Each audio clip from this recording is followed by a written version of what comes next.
Welcome to Proof Social here in downtown Muscatine. We are joined by Jennifer Williams of Red and Bee Vintage, Cord Kleist of Skinny's Barbecue, and Katie Quagan of Salon Incognito and Live Leo Apparel. This is the story of 2nd Street, small businesses in downtown Muscatine.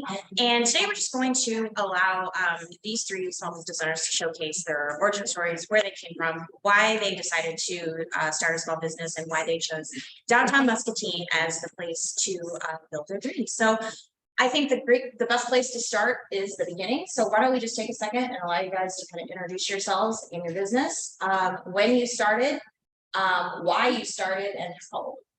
So Jennifer, why don't we start with you? When, why, and how? When? So I opened my brick and mortar in June of 2020.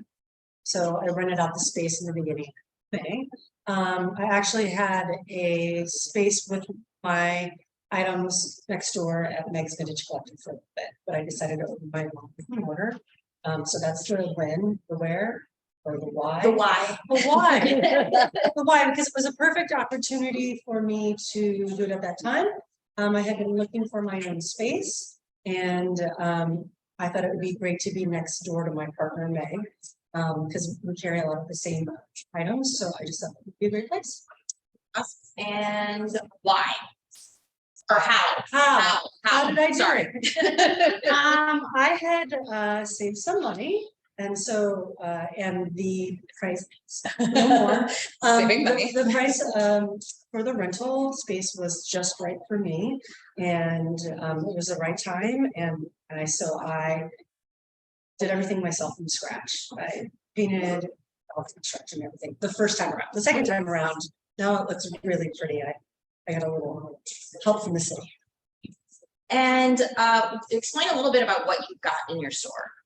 So I have vintage, home decor, and women's and men's clothing, accessories. And then also I do have some new items like stickers, things like that. And cards, greeting cards. So those are all from women-based companies. That I get that from. And then, yeah, so that's what I have: pre-loved and vintage, home decor, clothing, and accessories. And Cord, what about you? I'm Cord Kleist, born and raised in Muscatine. Growing up, my dad, I'd always heard stories of my dad owning and running bars and restaurants in town, and always had the dream of doing that when I was old enough to help out. My dad was presented the opportunity for Boonies on the Avenue in my senior year of high school, and he had asked me if I was interested, and if I wasn't, he wasn't going to do it. And I was like, well, put me at the ultimatum. My dream or no dream. So we took that on, kind of to go into the how. The how is everything that, the reason we're here is because of Tom Meeker at Downtown Muscatine Investors.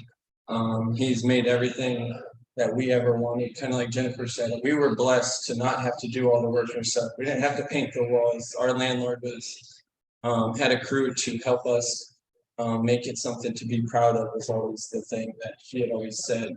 But we took on Boonies, and my parents recently, or short after, had purchased Wine Nuts, which is upstairs of this place, and that expanded to Proof Social.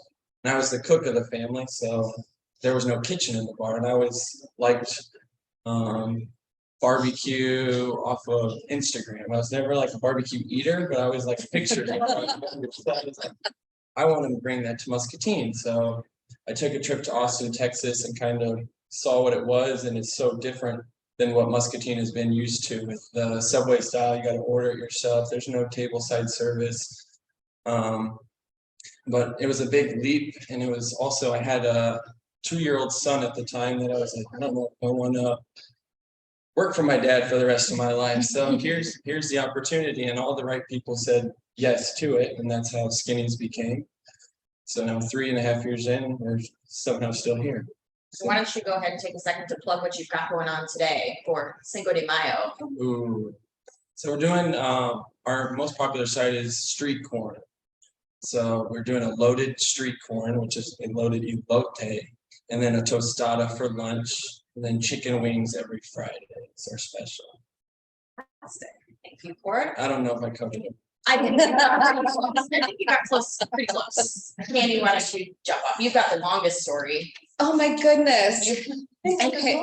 It's so tricky to be the last one. I was like, I hope I go first so that when I don't speak eloquently, that it's okay. Anyway, so my name is Candy Fegan. I'm the owner of Salon Incognito on 2nd Street. We've been in business since 2005. I had worked in a salon in Muscatine for 10 years, and that Pro Hair Designs is where I had worked, and they gave me the opportunity to go into education with manufacturers. And Debbie Duncan, it's so crazy. I don't know if you are aware of this, but Pro Hair Designs is closing after 40 years. So it's kind of bittersweet that we're sitting here talking about how I got my start, because if it wasn't for Pro Hair Designs and Debbie Duncan, I don't know that I'd be here today. So, or where I am. So I went off, did some education, educating other hairdressers. My goal has always been to elevate this industry. I know that everyone loves their hairdresser, but we're not always thought of as an elevated, educated group of people. So it's been my desire to change that perception of how people think of their hairdresser. So with that said, I was out educating. I was away from my family for too long when I was out on the road, and then when I was home, that was too long. So I was driving down the street and I saw that the one of the very first homes of Pro Hair Designs at 216 East 2nd Street, it was vacant. And it's really funny because I bought all of my friends and family gift certificates at Pro Hair Designs. I was no longer working there anymore. So that was in November. That next January 3rd, I opened Salon Incognito. So I didn't even know I was going to do this. It just was like happenstance. It was for rent. We took 30 days, did the renovation, and there we are. So that's Salon Incognito. Thank you, Debbie Duncan, for everything that you did to get my start. So inside of that, we have evolved. I can't even tell you. So we were really edgy. Redkenites, and we had an industrial New York feel. And over the 18 years, we've slowly evolved into being an eco company. So 98% of the waste that is produced inside that salon is reused, repurposed, and has a new function.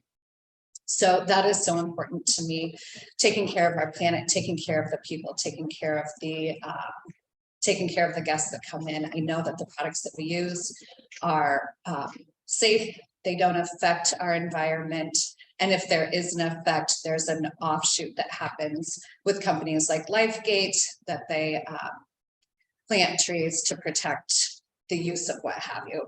So carbon footprint and all of those things are super important. So when we first started that pioneering of talking about being eco, our shampoo and conditioner, it's food grade plastic. And I'd say, oh, why don't you buy this shampoo from me? You can use it as Tupperware when you're done. And Muscatine patrons were like, pardon, tell me how, does it lather? Does it smell? Can I smell it? Okay, great. So now it feels like that was 10 years ago. So now it feels like we don't have to use that as a sale. We're doing great things for the community and for the world, and people want to be a part of that. So the sell isn't like, oh, you can put your salad dressing in your shampoo when you're done. Weird, right? So that's Salon Incognito. We have a full staff. We do lash extensions. We have a beautiful esthetician, Rebecca Toledo. She does all of our skincare, makeup, things like that.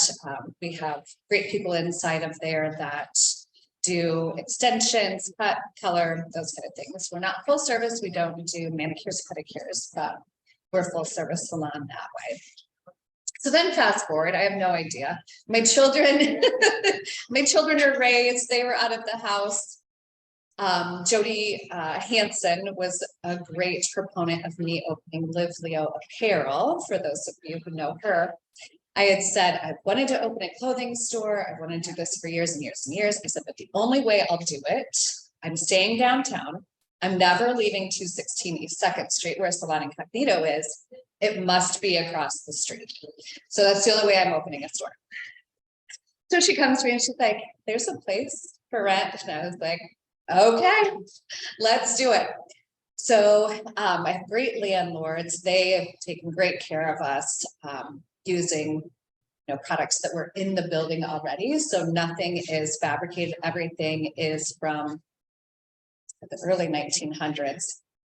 Tin ceiling is beautiful.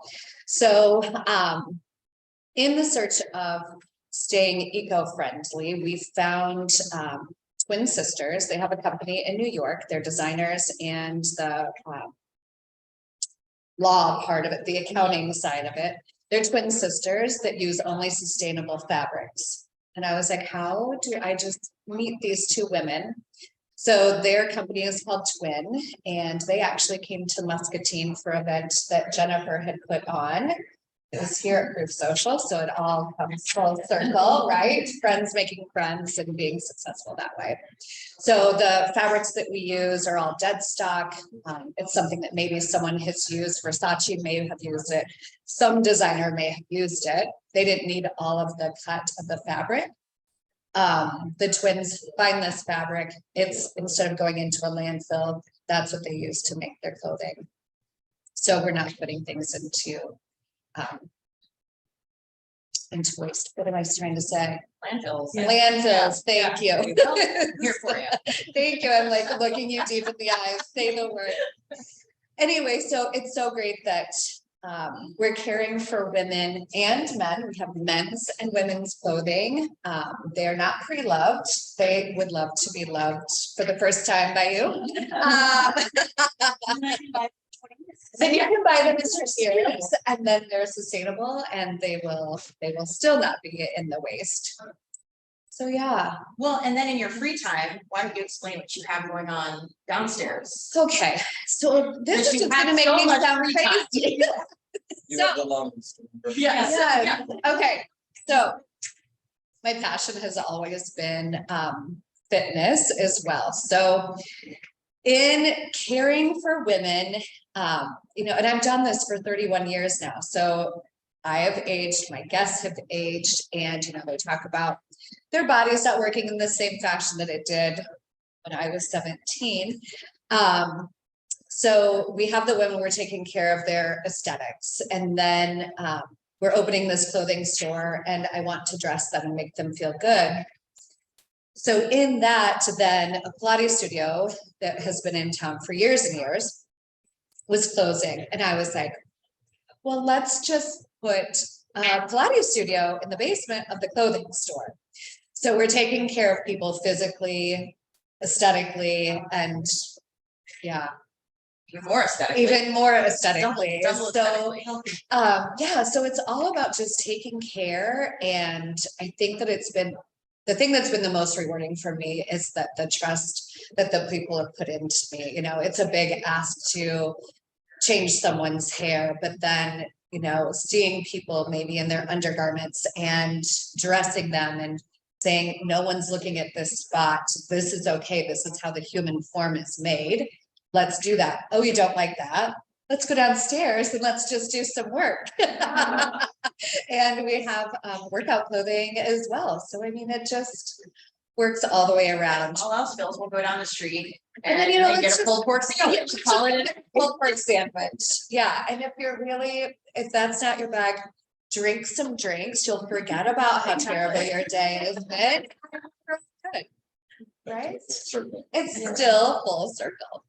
So let's talk a little bit about when you guys were first starting out. Jennifer, you mentioned reaching into some savings that you had. What other resources did you lean on when you were first establishing your business? Whether it be, a realtor, legal, financial, even just mentors. When I first started, I went to his mom and asked her advice on renting and her opinion on where to rent and what to do. So because I worked for them full circle. You are what is it, the Kevin Bacon thing? Yeah, the 6 degrees. Slice. Yeah. 6 degrees.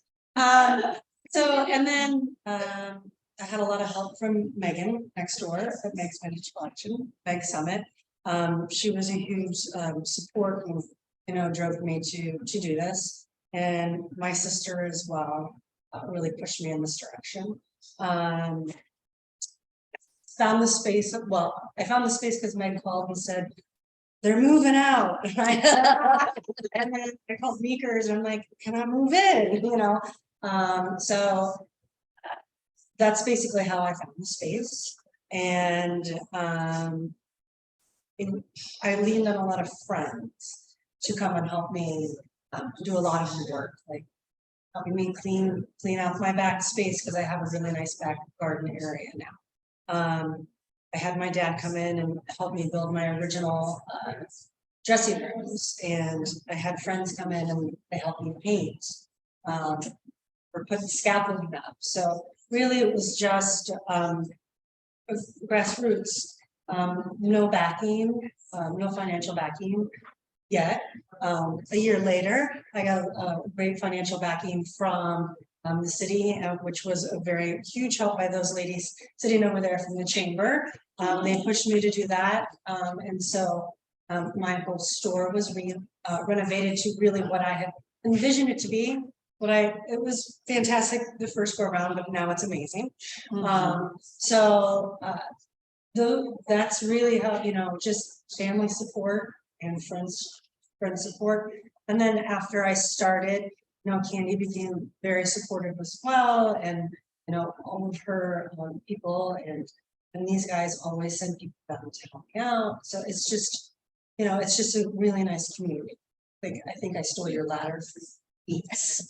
I think it falls to relations too, like things come up to us like, oh crap, I didn't think about that. Well, who can I go to? And someone comes to your mind because you have so many relationships in a small town of people that that might have answers to the questions that you need. And there's so many questions that you just don't expect or you don't plan for that just pop up. And that's why everybody doesn't do what we do. It's just the truth. And you don't realize it because like Candy and myself, I mean, I've been doing it for 10 years or 11 years to where 7 days a week you worry about your business first, and like it's some people don't get it, but that's just what you got to do to keep the business open and thriving for 10 years. That's, I mean, my dad has stuck that into us, is like you gotta take care of what feeds you, so that's like can't take the easy way out of just closing the doors or not opening for the day. You got to open every day because people count on you. But getting started is just all the construction and like I said, just so many unforeseen things that you aren't expecting. You have to reach out to people and then continuing on, like to continue the businesses, like the supportive people. You see the same customers into your business. And like what she said about the people that believe in you. And that's one of the biggest things with Skinnies is all of our customers are the same customers all for years. We know their orders and it's like they believe in us that they're going to get their money's worth and they're going to enjoy their meal. So that's why they come back, and it's kind of the same thing with your store. They go there because they know that if it doesn't stay, that Jennifer's going to stand behind what she does. So. What about you? Other than Debbie Duncan. Debbie Duncan. So when I first opened Salon Incognito, like what you don't know, you just don't know. So, we took $10,000 of our own personal money. I will say my ex-husband, former husband, I hate that word. Anyway, he's a CPA. Yes. So he's a CPA. So, but he's in trucking. So when I was like, we're CPA, I don't understand why you don't understand. And so we took $10,000 and that's, like I said, we opened in 30 days. The rent was insanely inexpensive. And we ended up purchasing the actual building from the Carters. So they gave us a super sweet deal. So there was barely any overhead, came with 2 apartments. So then I was also a landlord, not knowing anything about that either. But like, it worked. But I also didn't know that like I was gonna be the plumber. We're out of toilet paper and I was like, I'm here to do hair. I don't know. So then I was like, oh, I got it. So I didn't have that with my dad. So when I was like, I do all the things. So I do all the things and I love it and it's great. But I have a beautiful staff that helps too. But anyway, yeah, so we just were in it for $10,000, paid the loan back. And with hairdressing, it's just kind of cool. We are economic safe, like whatever's going on in the world, minus COVID. That was a real rude awakening, but it's so nice that our business had safety precautions in place. Like we just are very fiscally responsible. So that really, it worked out. And then when we did the store, then it was the chamber, they came to us, they worked really hard with making sure that, you know, we got grants that I didn't even know were out there. So the city of Muscatine, they're the ones responsible for making sure that Live Leo Apparel opened. Same with Skinny's Barbecue, I forgot to say that. Yeah, yeah. I mean, I went in, Eric, who's no longer in Muscatine, but I sat down and I was like, well, okay, I wouldn't do this. Like, what size pants do you wear? Like, you would be a body that he never did tell me, which I was like, that's so weird. But I don't understand men's pants sizing, like and that's weird to me. But I was like, yeah, $25,000, I'm gonna sell some shirts. And then just a little drop in the bucket. But you know, the construction, it took over a year to get it done. And I was just watching dollars go through. And by the time that was happening, then this beautiful loan came in. And I was like, it was just such a nice safety net. Community Bank has been amazing to us. They're making sure that we have this wonderful line of credit. So it's like, I can do the work. I can, you know, chat with people that come into the store. I can do things like that. And I am not like, I need you to buy this shirt or I'm going to lose my shirt. So, I mean, it's just been, when I opened the salon, because I did do it myself, I felt like I did it myself. I was alone in that. But having this store, it's like Muscatine took on a whole different vibe by me moving just across the street from the place that I'd worked for 31 years. So that was a big eye-opening experience. So the community that I have felt with having now 3 businesses feels so much easier than the work that I did with just having one.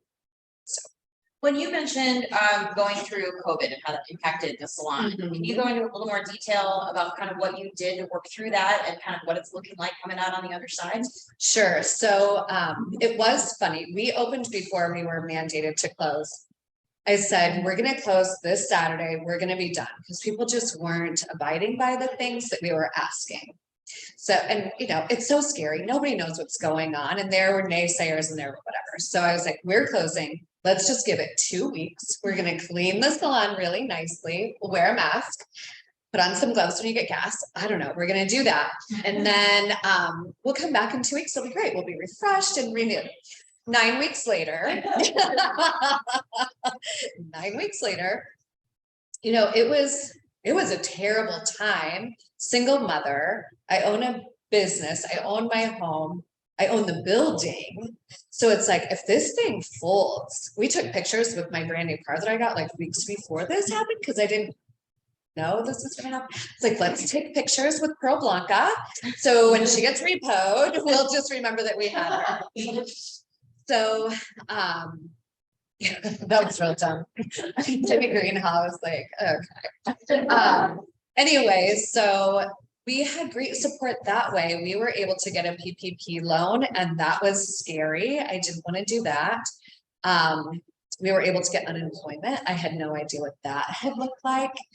So I tell you, if you didn't get a message out of what happened during that time, I mean, lucky for you, I guess, but it was such a huge learning experience. The outpouring of customers coming to us. I had retired people that would come in and say, they didn't come in, they would call. or message, and they would say, I already had you budgeted for this, this date, I was supposed to get my hair done. Here's what it would have cost to get my hair done. I had people give me groceries. I had people, whatever, just doing the nicest things. It was the most emotional time, but really got to feel the worth and the community and the friendships that you build after 31 years of doing hair. So I almost feel like that goal, I'm not going to cry. I don't say nice things without crying, but when I opened up and said, it is my dying wish to make this industry respected and elevated, I felt that like I won the Grammy, the Oscar, the Tony, the everything with the kindness that was bestowed upon us during that time. So, and now coming out of it, we're good. We're good. And the car's not been repoed. Nope, I got to pay Blanca. She's right out there. I got a ticket on it, but giving back to the city when I don't. Ford, what about you? It was a scary time for sure. We had opened September of 19, so like months prior to that.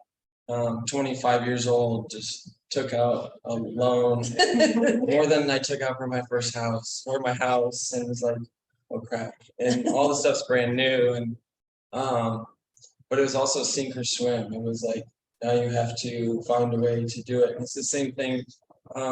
Today is like Cinco de Mayo reminds me of when COVID first began. I remember Cinco de Mayo in the restaurant business was crazy. The first year, and maybe it was it might have been the second year, but it was like everybody order food, everybody go out, and all the Mexican restaurants were so busy that like we ended up having the busiest day we had ever had, just because people were out, because they were so told, like, go support, go do anything you can to make up for what hasn't been there, all the business that hasn't been there because of it.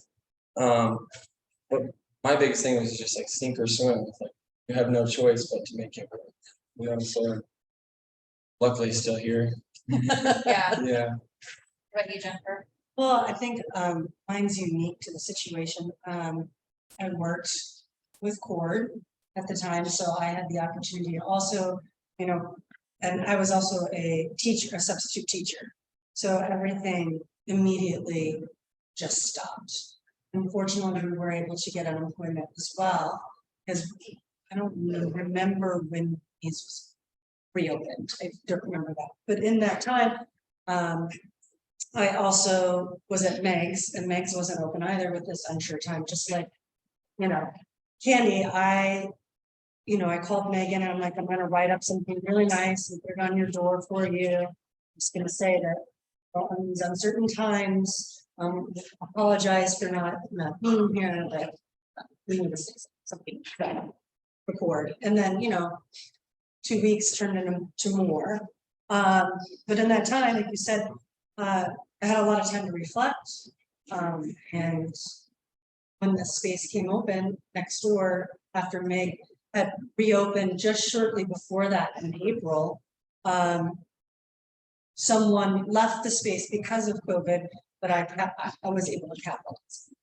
I was able to capitalize on basically, regenerating myself, being home, doing gardening work and focus. And I was focusing on what I needed to do, because at that time, in January, I had set up I do markets as well, and not markets like where Candy goes and purchases her clothes for the upcoming season of those markets. I do markets where I sell to, vintage markets, home markets, things like that. So like festival markets. So I had lined up all these things and paid for them, and then they were all canceled all the way through August.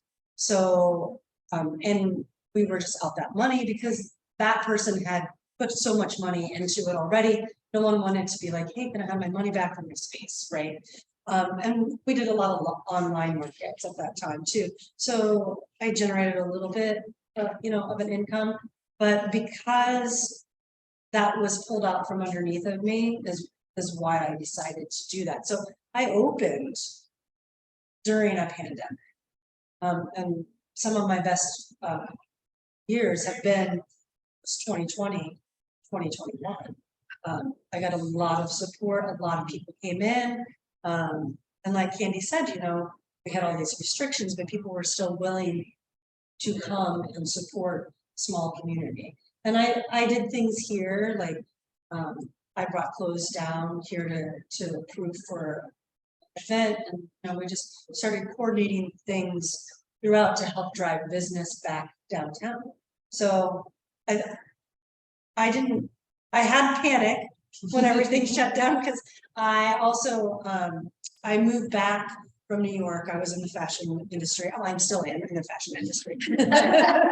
I was for 20 years, and my father was ill, and he recovered from cancer, so he's cancer free. But anything that I was looking to do, like if I was going to go tutor, I couldn't do that. I was going to go work at Hy-Vee because it was still open. You know, all our doctors were like, no, can't go be around people.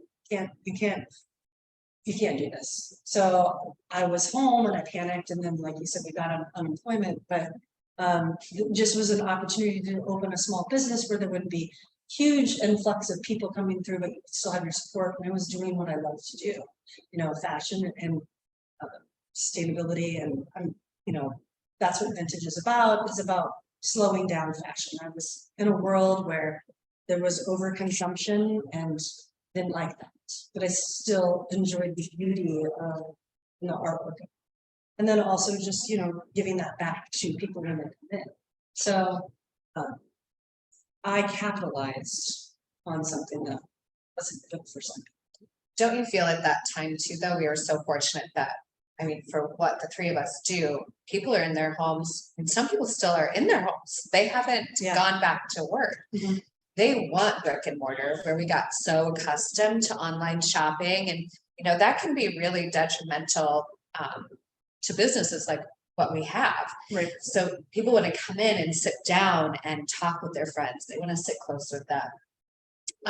They want to come in, they want to touch fabrics, they want to know the story, and they want to, like, I think it just built relationships in a way that made things beautiful thereafter, even though it was the worst time in everyone's lives. Right.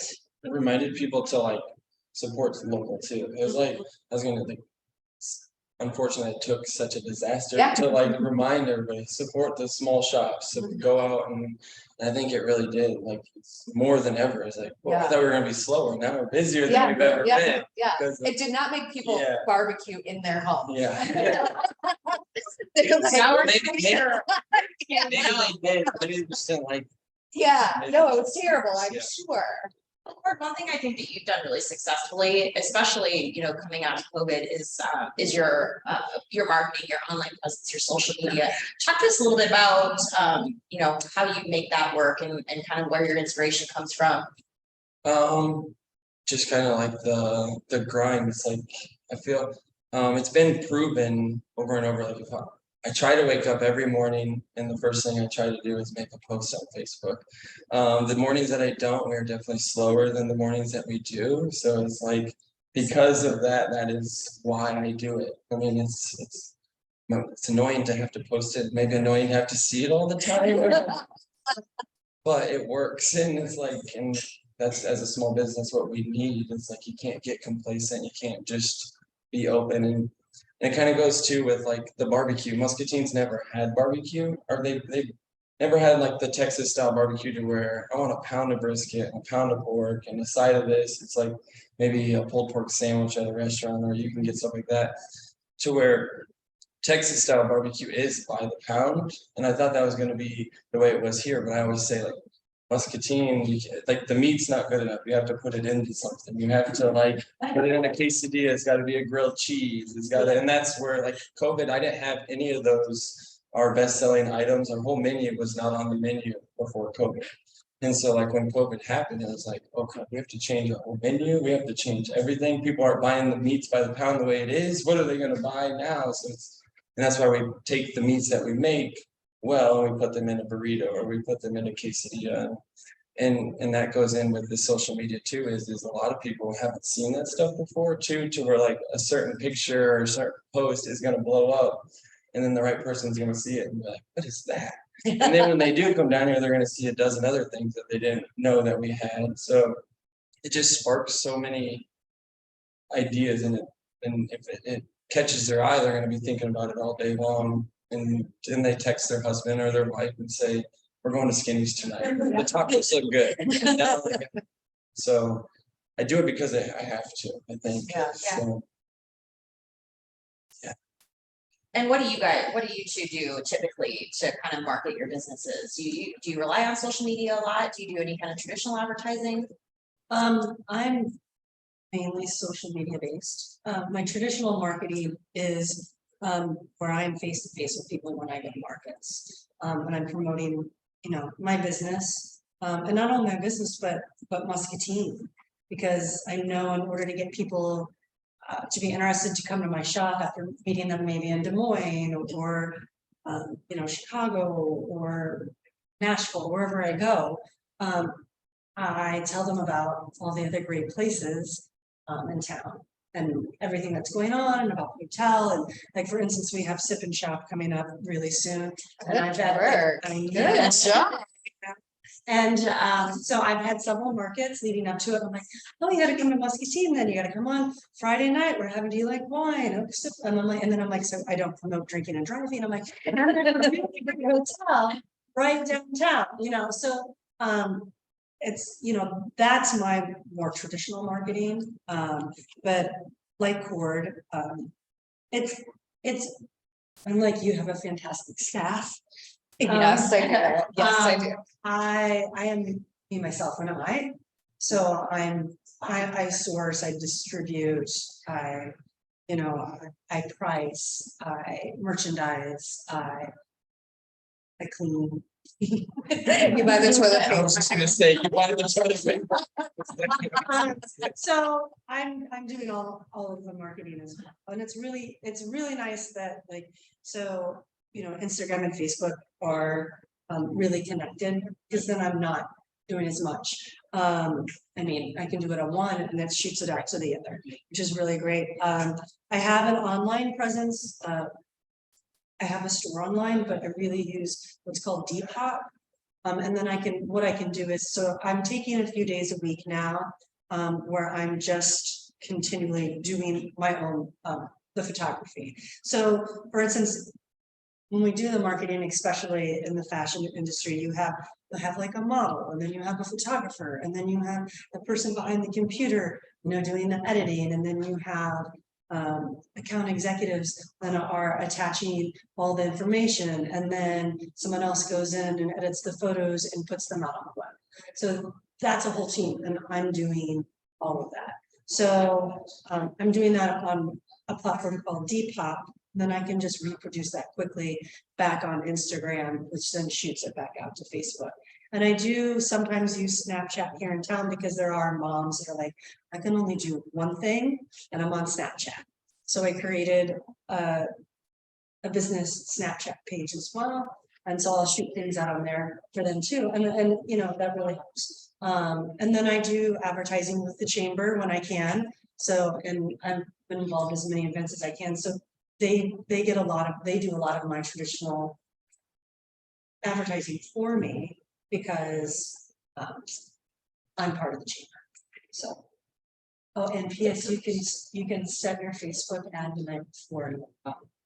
That's where the dating thing. You have No mess up my routine. Yeah. So I was the naysayer because I'm an old lady. So I would call Muscatine Journal and say, this is what the ad is, how much does it cost? Do that, and I'll go back to my job. Well, so that's just not how it works anymore. I still have customers like, I have that first ad, flipped it out, put it on the fridge, and the next time my stylist canceled on me, I knew I was gonna call you, and I was like, cool, can we go back to that? Could we? So I don't know if you know, but I'm really funny. So when we were home, when I wasn't having, I could be bawling during that 9 weeks that we were home with COVID. And then I would dry my tears, put on a little concealer, and then I'd be like, hey guys, here I am. Let's do the thing. So when we opened again, people would come in, because Iowa was open before Illinois. So customers would come in, they would have masks on. I didn't know who they were. Didn't matter. They were coming in and that was great. But they would be like, oh my God, what are you gonna say? And I was like, I'm not actually funny. And that took me like a whole day to come up with that little skit, that little joke, that whatever. But it was so funny. I mean, people would come and be like, oh my God, I see you on Instagram. You're really hilarious. And I'm like, I'm not. No pressure. So I'm like, how would you like your hair done today? And they were really disappointed in my humor, but thankfully I'm good at doing hair too, so that worked out. So it did tell me that people were watching it and they were engaged. They do love Instagram. They do love Reels. They do love all of those things that take so long to curate. But aside from community and people, like, share, repost, comment, that is what people can do in our community. If you're not going to get your hair done at Salon Incognito, like it. That is how you can support us. So that's the biggest thing is the hashtag, the share, the comment, and then like it or love it. But So don't it's- hate it. You can never hate it. Get the three of us. Who would hate this? Now then, let's go pivot to kind of a less fun topic. When we talk about, operating your small business, we oftentimes come across people that have really great ideas. They're very skilled at a particular trade. But when it comes to managing kind of the backroom, the books, the financials, how do you guys integrate that with just operating the day-to-day, operations of your business? First. Okay. It's definitely my weak point. I think that's something that I'm trying to learn on, and like my near future goal is to replace myself in the kitchen, and to get myself out of the day-to-day, like cooking the food and putting the food together on the trays, and still being able to be here, but being able to sell my caterings and going out and being able to respond to emails. Because a lot of times it's like, oh, I'm going on my break, and then it's like, oh, I have a message I have to respond to, and then it leads to 12 other messages that I need to respond to, and I have to force myself to sit down. So I think that's like my biggest problem is just the lack of help, and if I just need more help to be able to dedicate more time to get that stuff done. So didn't want to have to look bad after you guys. Make yourself look really good and organized. I wanted to go first. I'll let her go last. I'm not going after that one. I do it all. So I play chord. So it's my weakest spot as well. But yeah, I do all the finances and county, everything. So I don't have to go deposit money though, like bank every day. A lot of my things are electronic. I do have a system called Shopify that tracks all of my sales, and I have great systems to assist me, but I could utilize more systems to really break down my expenses and what's incoming and outgoing. I mean, I have a father who takes all my receipts and puts them in an Excel sheet. So, but I don't give it to him for like 6 months, and he's like, really? So so there's things like that. Like I should be tracking it more. I should be taking all of my receipts and putting them in as I go, but I don't take that time. This isn't confession. It's You're a okay. I don't, I also am doing everything. So where does, what falls short is maintaining that. I mean, it'd be great if I had someone to do that, but that won't work. Opening my own business made me realize how much my dad actually does. At Mooney's, everybody's like, "Where's your dad? Does he ever work?" It's like, yeah, he actually does a lot. I can tell you. So, I think that's a lot of the behind the scenes stuff that you literally have to have as a full-time job just to get that stuff done. Kind of the same things. There's a reason not everybody owns a business and does this. So, your turn. Okay, so then we were done with the old lady. So I'm older. I've done the things Okay. the old wise woman in the business. No, that is so not true. Anybody who's watching this. So, in my years, you know, I think people expect that we are the CFO, the CEO, the administrative, everything. Sam Walton did not bring out one person, I can guarantee you. Taco from, oh my God, Taco Tom. Like, he wasn't doing all the things, right? He was the presence. He was the entity. He was the thing.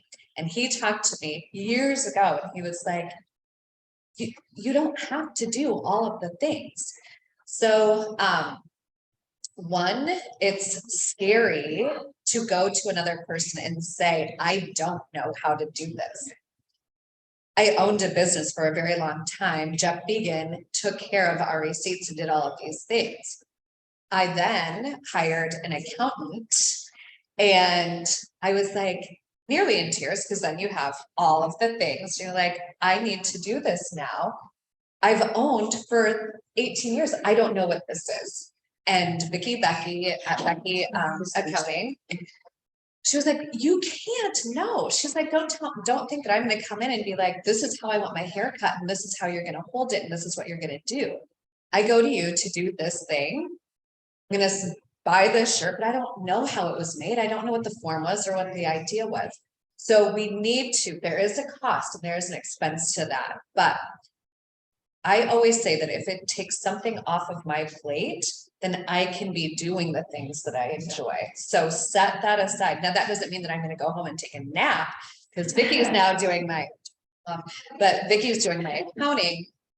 I'm able to produce and work to cover the cost of what that is. So you have to let go. You have to trust. There has to be money there to make that happen.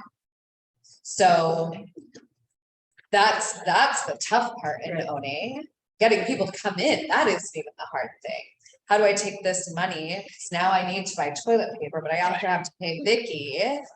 So you just have to prioritize what it is that your goal is and make that happen, or it won't be a successful thing because you can't be everything to everybody. Trusting that you have a manager of your kitchen or your store, or whatever, having someone there that can alleviate some of that stress. Because I know when I had that 9 weeks, I rebranded the salon. I had time and we went from just like we were going. This salon makes more money now than it ever has in the amount of time that I've owned. So it did teach me I have to step back. I have to be able to keep this brainchild happening, to keep it interesting, to have people want to even be part of it, as opposed to like slugging through like, oh, come on back, let's do. We don't have a shirt for you. I'm tired. So You're so proud too. Yeah, By like yeah. the outcome, like, wow, I yeah, don't normally get this time to do that, but I just. yeah, did that. yeah. And you're not gonna get an applause for it at the end, that you did your taxes. No one cares. They're like, yeah, you have to. Your accountant might tell you, thank you. Yeah, exactly. But you're not gonna get all the accolades and everything that you do, so you just have to like let some of that stuff go. Well, Jennifer, you've mentioned your dad a couple times today. Oh. So I want to talk about the story about the name of your business. No, Uh, let me see. I don't know it. Oh, I can't, I'm gonna crack it. What about you, Court? What inspired the skinnies? What inspired the name? I usually stand up. He's probably the skinniest barbecue Yeah. person you'd ever seen. It just stuck. I just had a list of names on a piece of paper and every day I'd like go through them, cross them off. I had one that was, someone told me sounded disgusting. It had the word swine and it felt like that. Swine and dine, like swine, like and someone was like, that's disgusting. So I was like, okay. So I took offense to it and then I came up with another one and then they were like, that's perfect. So it worked out and it just fits. And I think since having it, we found like a kitchen decor for our house. It says like never trust a skinny cook. So I just think it's like a funny thing, and people do come in and like, so who's skinny? I was like, oh, they say not to trust a skinny cook, and then they leave trusting me. So that helps. Perfect. Yeah. Okay, I can go. Are you ready? Yeah. So my mom's nickname was Fred. My dad's name was Lee. So, and she used to call him that all the time. So when the concept came up, when I first started over at Meg's, I just used my sister's vintage name for a little bit because I didn't know where I wanted to go with my business. And so when I was getting ready to open the shop, I needed something. So I went with Red and Lee because my mom, I don't know if a lot of you know, I was raised here, but she opened a resale store called Vogue 2 back in the 80s. It's over where this sub shop is right now. So, and tons of ladies would bring in all their great items, and it was a consignment store. And she did it with a woman called Sharon Miller. So I really thought that it'd be an homage to my mom and my dad. So Beautiful. That's the only reason I asked. It's just such a beautiful story, and it's really impactful. thanks. Jeff or Candy, what about you? Where did what was the nexus of your name? Salon Incognito. So I traveled and I would go into these salons and they all had the same decor. I think this was a while ago. So it was like country blue and mauve. It's like, could this be any more obvious? These salons are just like so when we first opened, we had pedicure thrones and it was like a love seat that had 2 basins. So it looked like just like a sitting area. So I wanted everything to be just kind of incognito. It was like, you're gonna come here, you're gonna get your hair done, but it doesn't look like this classic salon. So I mean, we had black and white and silver and gray, and it was really hardcore. I'm so not that girl, but whatever. We grow, right? We learn and we grow. So we had couches and chairs, and I was just like, I want it to be a place that we're gonna sit like this and chat. You're gonna be like, oh, yeah, I didn't know you were getting your hair done. Oh, blah, blah, blah. And then you have wine and you sit. And then the upside of that is you're getting your hair done, as opposed to sitting and just like put your little plastic cape on and do what have you. So Live Leo Apparel. The tag name is Leisurely Active. My daughter is Olivia. She will never be injured in a sporting event because she's the leisure part of the 2 places. So we have leisure wear, whatever. And then we have Leo, Jackson Leo, my son. He is extremely active. And whenever he would have to go to the emergency room, they put the bracelet on that says fall risk. So he's the active part of. So Live Leo, Leisurely Active. We have leisure wear and active wear. It totally fits. Yeah. Yeah. So that's where that came from.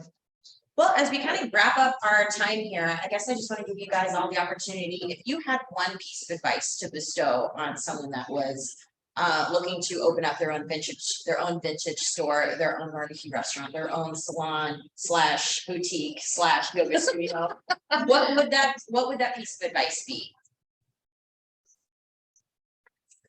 Am I going Sure. first? Are you going first? Just go nuts. The I would floor just is say marry it. Like I said about like having a business, it can't be like an idea that you're gonna put half of your time or effort into. If you're gonna do anything, I think you have to marry it. And you have to give it all your time. You don't do it with the hopes that it lasts a year or lasts a few months. It's here to forever. Your plan is to make a life out of it or and so because of that, you can't take time off. That's my biggest thing is just you have to be there all the time. Marry it. That's I guess. I love it. The one, yeah. Are you going? Am I going? You go. Okay. So Salon Incognito is open 6 days a week. Live Leo Apparel is open 7 days a week. We're open after 5. So if you're going to open, do it downtown. I want clothing stores down here. I want shopping. I want shoes down here. Let's do that. Let's get a little nail place down here. Let's make a community that people want to shop at, but be open. If you're gonna do this, just I beg you, be open, do it. The amount of shoppers that we get on a Sunday morning is so insane. Black Pearl Coffee, they're open on Sunday mornings.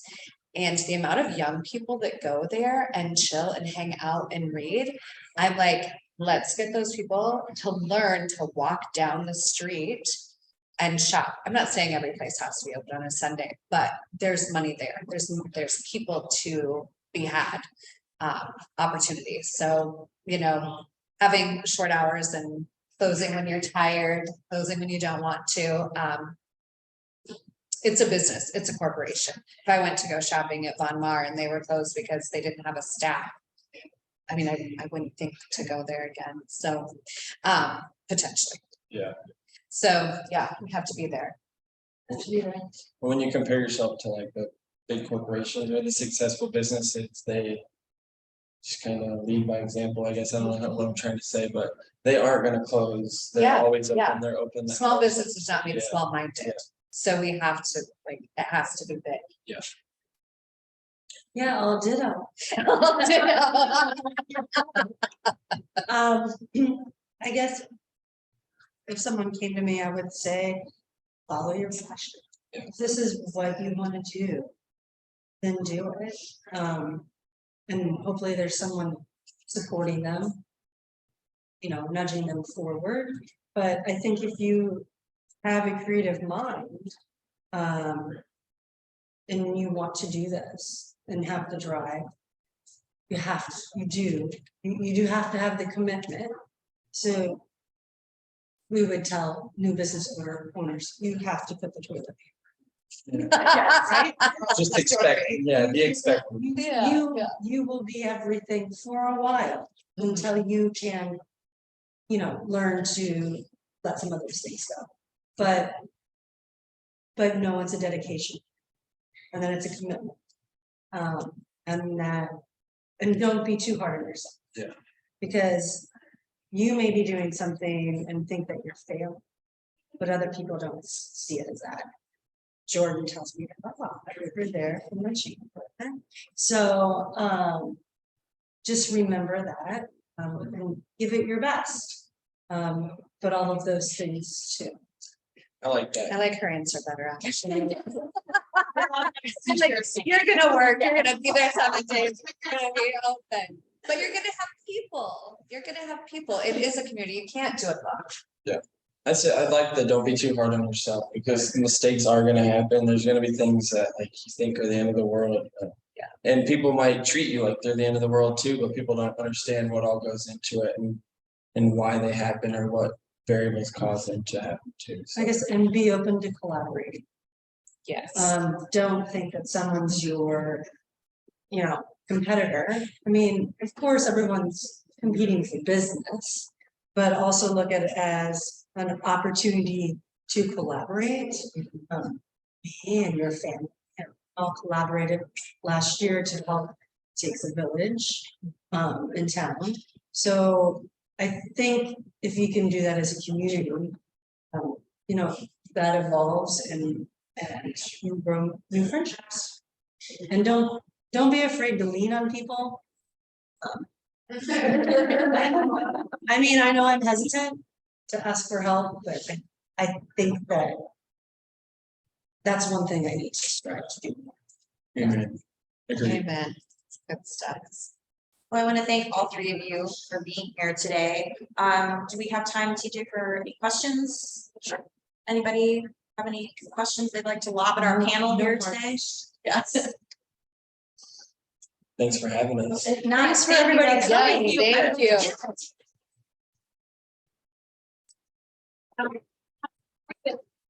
Iowa Center in Des Moines. Thank you so much for joining us today. Thank you, Jennifer. Thank you, Cord. Thank you, Candy.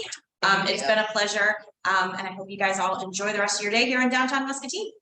Thank you. Thank Appreciate it. you. Yeah, you.